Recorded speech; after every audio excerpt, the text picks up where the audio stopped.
बच्चों, आज हम कक्षा 11वीं में अर्थशास्त्र के अंतर्गत आंकड़ों का प्रस्तुतिकरण पढ़ेंगे। इसके पहले हमने देखा कि आंकड़े कैसे हम संग्रहित करते हैं, फिर उसका हम कैसे व्यवस्थीकरण करते हैं और उसके बाद हम उसको प्रस्तुत कैसे करेंगे। प्रस्तुत करने से पहले हमने वर्गीकरण भी देखा था, जिसमें कि वर्गीकरण करके हम आंकड़ों को आसानी से हम पढ़ सकते हैं। सबसे पहले हम देखेंगे सारणीबद्ध प्रस्तुतिकरण। सारणीबद्ध प्रस्तुतिकरण क्या है? सारणीयन का अर्थ है एवं परिभाषा। सबसे पहले हम देखेंगे सांख्यिकी वर्गीकरण करने के पश्चात हमने फिर उसमें देखा था कि वर्गीकरण क्या है, तो उसके पश्चात हम सारणियों को प्रदर्शित करते हैं, क्योंकि जिस तरह से हम वर्गीकरण करते हैं उसके बाद हम सारणी के रूप में उसको प्रस्तुत करते हैं। जैसे कि कॉर्नर के अनुसार सारणीयन किसी विचाराधीन समस्या को स्पष्ट करने के उद्देश्य से सांख्यिकीय तथ्यों का क्रमबद्ध एवं सुव्यवस्थित प्रस्तुतिकरण। मतलब हमने पिछले उसमें देखा था कि हमने व्यवस्थीकरण वर्गीकरण करके उसको किस तरह से सांख्यिकी को तथ्यों को क्रमबद्ध तरह से सुव्यवस्थित हमने प्रस्तुत करने के तरीके देखे थे। फिर सारणीयन के उद्देश्य: समंकों को व्यवस्थित रूप से प्रस्तुत करना, आंकड़ों को संक्षिप्त ढंग से प्रकट करना और समस्या को अधिक सरल और स्पष्ट तुलनीय बनाना। मतलब इससे यह है कि समंकों को हम यदि व्यवस्थित प्रस्तुत करेंगे तो आसानी से हमें समझ में आ जाएंगे, और इतने छोटे हों कि हमें वो सारी चीज़ें भी इसमें समझ में आ जाए। उसके साथ साथ सरल और स्पष्ट होना चाहिए ताकि हम तुलनात्मक ढंग से भी उसको आसानी से समझ सकते हैं उसको। फिर उसके बाद हम देखेंगे सारणीयन का महत्व। सारणीयन का महत्व क्या है? सारणीयन के जो तथ्य हैं वह मूल्यांकन सरलता से किया जा सकता है। फिर सारणीयन के द्वारा कम स्थान में हम प्रदर्शित कर सकते हैं। स्थान व समय दोनों की उससे बचत हो जाती है, क्योंकि वह पूरा हमें एक टेबल में या एक सारणी के रूप में सारी चीज़ें प्राप्त हो जाती हैं। फिर सारणियों की जो है प्रविष्टि, जो तथ्यों के बिंदु लेखा या चित्रों के रूप में भी हम प्रस्तुत कर सकते हैं। जिस तरह से आप लोग ग्राफ में 10th में देखे होंगे कि ग्राफ बनाते हैं, ग्राफ में हम चित्र बनाते हैं, तो उस तरह से हम ग्राफ के माध्यम से या बिंदु रेखा के माध्यम से हम प्रस्तुत कर सकते हैं। फिर जो उसकी प्रविष्टि रहेंगे और आवश्यकता पड़ने पर भी हमके वो संदर्भ सहायक हो सकते हैं। फिर सारणियों तथ्यों को जो हम इकट्ठे करेंगे तो उनको हम तुलनात्मक ढंग से भी उसको समझ सकते हैं। फिर वर्गीकरण तथा सारणीयन में अंतर। वर्गीकरण क्या है और सारणीयन क्या है? वर्गीकरण तथा सारणीयन को क्रम में अंतर होता है। जैसे कि सर्वप्रथम आंकड़ों को वर्गीकृत किया जाता है, तत्पश्चात विभिन्न सारणियों में हम प्रस्तुत करते हैं। जो हमने आंकड़े एकत्रित किए, आंकड़े हम इकट्ठे एकत्रित करते हैं, उसके बाद फिर समय, काल या लिंग के आधार पर या काल के आधार पर वो सारी चीज़ों को हम क्या करते हैं, वर्गीकरण करके सारणीयन कर देते हैं।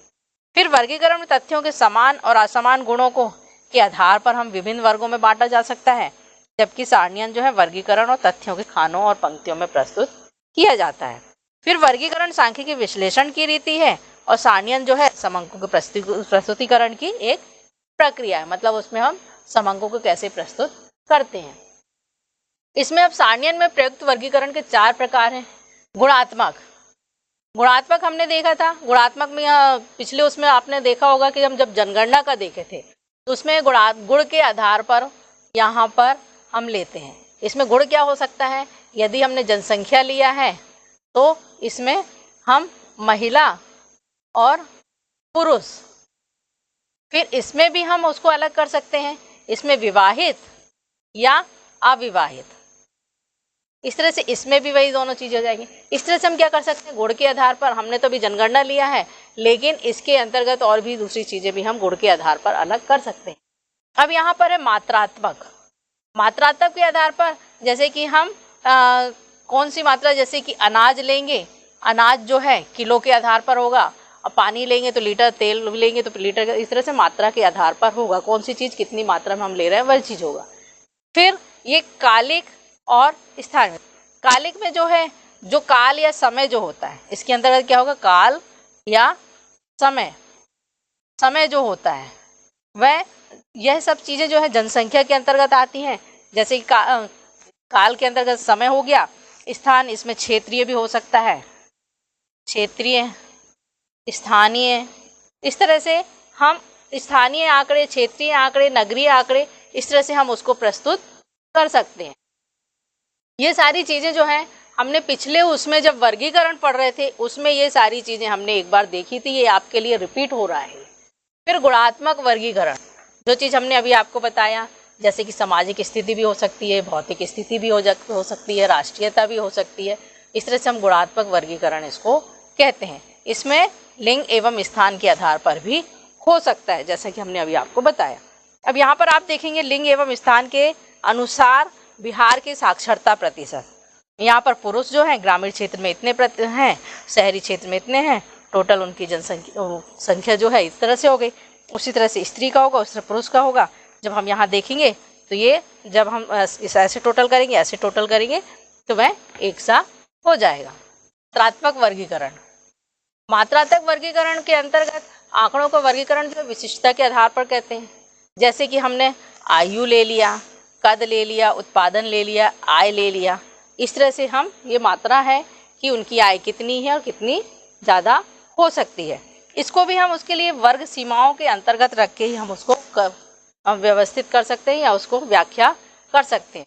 जैसे यहाँ 20 से 30 उत्तरदाताओं की संख्या कितनी है, 3 और प्रतिशत ये निकल आया। इस तरह से हम आंकड़े के आधार पर इसको भी समझ सकते हैं। फिर हम देखेंगे कालिक वर्गीकरण। कालिक वर्गीकरण जैसे हमने काल या समय के आधार पर बताया, वही चीज़ें ये देखिए कि वर्गीकरण जो वर्गीकरण का आधार जो समय होता है, आंकड़ों को समय अनुसार हम वर्गीकृत कर सकते हैं। जैसे घंटों में हो सकता है, दिन में हो सकता है, हफ्तों में, महीनों, वर्षों में हो सकता है। जिस तरह से कि हम जब उदाहरण या फिर जनसंख्या की वृद्धि की अंतर ज्ञात करना होता है तो उस समय हम देखते हैं कि 11 में कितना था और उसके पहले 10 में कितना था, 2001 में कितना था। इस तरह से हम क्या करते हैं, वो समय के आधार पे हम उसको अंतर आसानी से निकाल सकते हैं। जैसे कि यहाँ पर दिया हुआ है वार्षिक बिक्री का विवरण है, 95 में इतना हुआ था, 96 में, 97 में। ये सारे जो हैं आंकड़े हम एकत्रित करते हैं, समय के आधार पर ये आंकड़े हमें मालूम होते हैं, हम वृद्धि घाटे में चल रहे हैं या लाभ में हो रहे हैं, ये सारी चीज़ें हमें पता चल जाती हैं। फिर यहाँ पर देखेंगे कि स्थानिक वर्गीकरण। स्थानिक में जैसे हमने आपको बताया था, जैसे गांव हो सकता है, खंड हो सकता है, जिला, राज्य, देश, कुछ भी हो सकता है। इस तरह से हम यहाँ देखेंगे कि निर्यात की जो भागीदारी है यूएस की कितनी है, जर्मनी की कितनी है, यूके, जापान, रूस, ये सारी चीज़ें जो है हम यहाँ से हमें समझ में आ रहा है कि जो राज्य है या ये देश हैं, अंतर्देशीय या अंतर्राष्ट्रीय देश दोनों ही शामिल इसमें हम।